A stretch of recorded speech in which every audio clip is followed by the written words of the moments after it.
आप ऑस्कर की टीम के बारे में क्या सोचते हैं? उन्होंने पिछले साल ऑस्कर बदल दिया है लैंडो और उसकी शैली पर अधिक फोकस करके बजाय अन्य ड्राइवरों के। क्या उसने छोटे कोनों से अपनी शैली बदल ली है? खैर, यह वास्तव में दिलचस्प है कि उन्होंने ऐसा कहा है।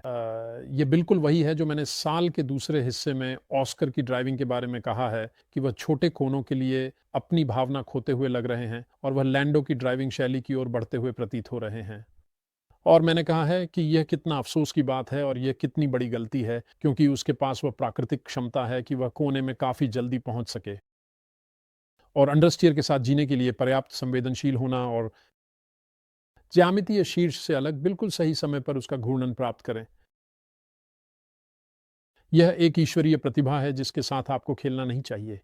और मुझे लगता है कि यह एक बड़ी गलती है अगर मैक्लारेन कह रहा है नहीं, तुम्हें लैंडो के तरीके से चलना होगा, सीधे लाइन में अधिक ब्रेक लगाओ, कोने में थोड़ा बाद में जाओ, पावर पर जल्दी आओ, जो भी वे कह रहे हैं, उच्च न्यूनतम गति, कुछ ऐसा बकवास। आपका ये एक अच्छा बिंदु है और मुझे लगता है कि अगर ऐसा हुआ है तो ये बहुत अफसोस की बात है। और मैं आशा करता हूं कि ऑस्कर में यह क्षमता है और वह समझदारी है कि वह कह सके नहीं, मैं अपनी ही चीज करूंगा। एक बात मैं यहां कहूंगा कि मार्क वेबर, मेरा अनुमान है, अभी भी ऑस्कर के बहुत करीब है और वह निश्चित रूप से लैंडो के प्रकार का ड्राइवर होता जिस तरह से उसने कोनों को संभाला, और इसीलिए शायद वो ऐसा होगा। इसका समर्थन करना, मैं सिर्फ 2 और 2 को जोड़ रहा हूं, शायद 5 बना रहा हूं, लेकिन मुझे संदेह है कि मार्क शायद वही बात कहता है। लेकिन मैं उम्मीद करता हूं कि जब सीजन शुरू होगा तो हम देखेंगे कि ऑस्कर कैसे ड्राइव करता है, क्योंकि उसके पास निश्चित रूप से लैंडो पर एक बढ़त थी। फिर वह लैंडो की अपनी शर्तों पर हराने की कोशिश कर रहा है और उसके लिए यह करना बहुत मुश्किल होगा। और शायद यही मैक्लारेन चाहते हैं, जाहिर है, क्योंकि तब लैंडो अधिक प्रभावी हो सकता है, क्योंकि वह सब कुछ बहुत अच्छे से करता है। और एक चीज़ है जो लैंडो ऑस्कर से बहुत बेहतर करता है, और यह ब्रेक से बाहर आने और एक बहुत तेज़ कोने में दबाव के तहत थ्रॉटल लगाने का काम है। और यह एक अद्भुत चीज़ है जो मैक्स करता है। लुइस, हमने पिछले 5 सालों 4 सालों में मर्सिडीज में लुइस को ऐसा करते हुए बहुत नहीं देखा, लेकिन ये निश्चित रूप से एक चीज़ है जो मैक्स भी करता है, क्योंकि आप कभी नहीं जानते कि सॉफ्ट टायर पर कार उस अंतिम लैप में क्या करने वाली है।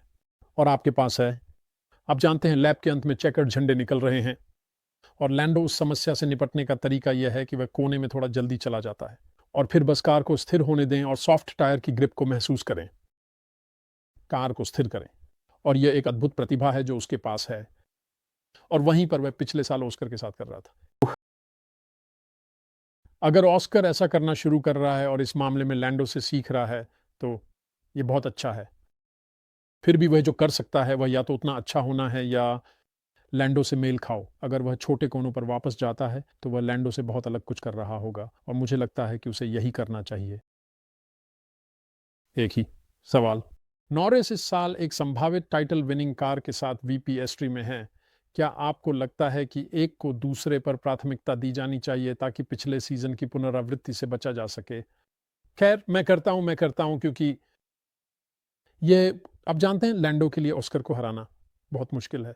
पीएसटी अगर ऑस्कर है, सभी चीजें समान होने पर, लेकिन जैसा कि मैं कहता हूं, अगर ऑस्कर ने ऐसा नहीं किया, उसने छोटे कोनों के साथ ड्राइव करने की अपनी क्षमता को विकसित किया है लैंडो से छोटे कोनों के साथ, और वह पूरे ऑस्ट्रेलियाई गर्मियों, यूरोपीय सर्दियों में बैठा रहा, अपने आप से कहता रहा, मैं लैंडो की तरह ड्राइव करने वाला हूं, अपनी टेलीमेट्री का अध्ययन करते हुए।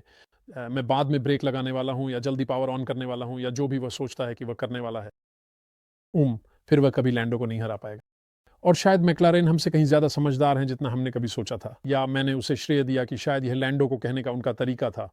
पिछले साल हंगरी में चैंपियनशिप के बारे में सोचो, लैंडो, अगर तुम चाहते हो कि हम चैंपियनशिप के लिए तुम्हारे पीछे रहें तो ये जीत ऑस्कर को दे दो। अब शायद जो वे वास्तव में कह रहे थे और जो हम सोमवार की सुबह से करने जा रहे हैं, हम ऑस्कर से कहने वाले हैं कि वह तुम्हारी तरह ड्राइव करने की कोशिश करे और उसकी प्रतिभा को बर्बाद कर दे, और इसलिए वह कभी भी तुम्हें फिर से हराने की स्थिति में नहीं होगा। शायद यही हो रहा था। शायद वास्तव में, शायद वे हमसे कहीं ज्यादा चालाक हैं। तो आप जानते हैं, एक बात तो निश्चित है, जैक ब्राउन चाहेंगे कि नॉरिस इस साल चैंपियनशिप जीते बजाय ऑस्कर के, मुझे लगता है, अगर ये एक या दूसरे के बीच होता। और फिर वह जल्दी कहेगा, ओह हाँ, और ऑस्कर अगले साल इसे जीत सकता है। जानते हैं, गिल्स विलेन्यूव 1980 में विश्व चैंपियनशिप जीतने वाले थे, लेकिन जैसा कि मैं कहता हूं, लैंडो मुझे लगता है कि लैंडो के लिए ऑस्कर पियास्त्री को एक पूरे सीजन में हराना बहुत मुश्किल होगा अगर ऑस्कर ने वास्तव में अपनी छोटे कोनों की क्षमता को निखारा और विकसित किया है। अगर हालांकि ऑस्कर ने यूरोपीय सर्दियों के दौरान ऐसा नहीं किया है, तो मुझे लगता है कि लैंडो स्वाभाविक रूप से उस पर हावी हो जाएगा, क्योंकि सबसे अच्छा ऑस्कर कभी भी लैंडो के बराबर ही हो सकता है। फिर